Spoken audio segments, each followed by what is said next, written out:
Hi students, today we are going to learn a poem named Dust of Snow written by Robert Frost. Robert Frost is familiar to us because last year we learned one of his famous poem named Road Not Taken. Dust of Snow is a very simple and a short poem, but it has a deeper and larger meaning. Let's learn the biography of Robert Frost first. Robert Lee Frost, born on March 26, 1874, he was an American poet. His work was initially published in England before it was published in America. Known for his realistic depictions of rural life and his command of American colloquial speech, Frost frequently wrote about settings from rural life in New England in the early 20th century, using them to examine complex social and philosophical themes.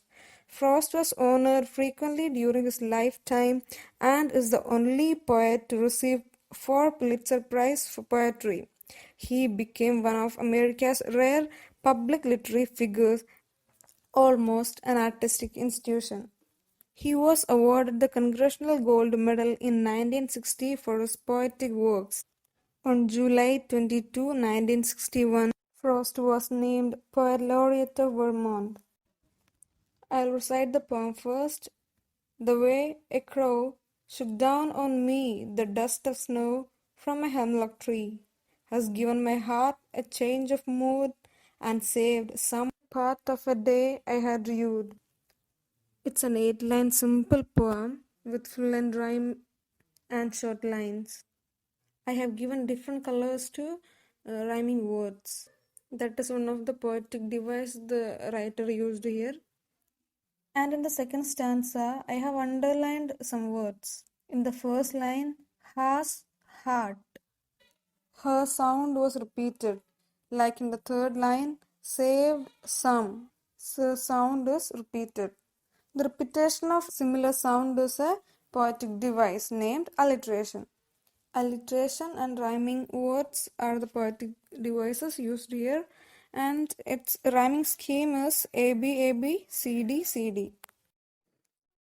When we are thinking about the poem, the central idea of the poem is the importance of small things in our life, or the importance of simplest things in one's life. Normally, we won't give much importance to smaller things in our life, but those things can also play a big role in our life, or those kind of things can make lots of positive changes in one's life.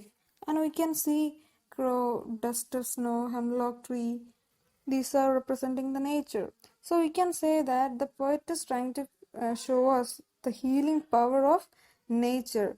These smallest things from nature can bring lots of positive changes in one's life. And how? That we can see through this poem. Now let's learn the poem detailedly. The way a crow shook down on me the dust of snow from a hemlock tree.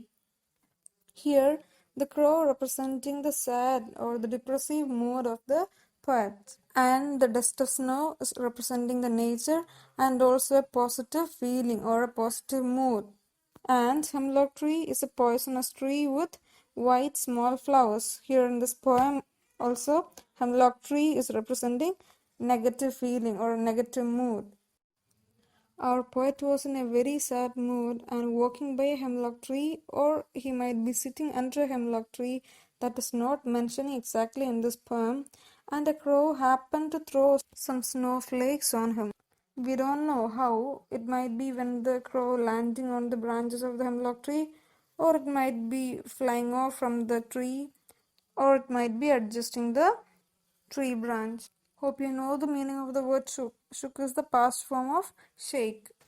The poet was in a depressive mood and wasting his day in sadness, in regret, and when a crow happened to throw some dust particles on him, something happened. That let's see through the next answer. Has given my heart a change of mood and saved some part of a day I had rued. Here in the second stanza, the poet explains in what way the shower of snowflakes had an effect on him. He says that it changed his mood. Earlier, he had been in a depressive mood, but the shower of the snowflakes falling on him made a positive change or brought happiness. Not only that, he was wasting that day in sorrow, he was wasting that day in sadness. But after the shower of the snowflakes on his body, his mind changed. It made him feel that the day had not been a complete waste. At least some part of the day had been pleasant. Here, reute means regret. Hope you got the idea of this poem. So, let's summarize it now. Through this poem, the writer tries to illustrate the extraordinary power of nature to cure everything, whether it is an awful mood or the illness. And also, he tried to give us a message that even the smallest things can make lots of changes in one's life. In a winter season, our poet was wasting a day in sadness, in depression, and when he was walking by a hemlock tree or he was resting under a hemlock tree, a crow happened to throw some dust of snow, some snowflakes on him. The soft, cold touch of snow gave him a refreshing feel that changed the mood of the poet. He came out of the sadness and he was happy and realized that he had just wasted a part of his day in sorrow, in sadness. But now he was happy that at least he could save some part of that day so he can utilize the rest of the day productively. Hope you understood this poem. Hope you understood what the poet tries to convey us through this poem. Thank you.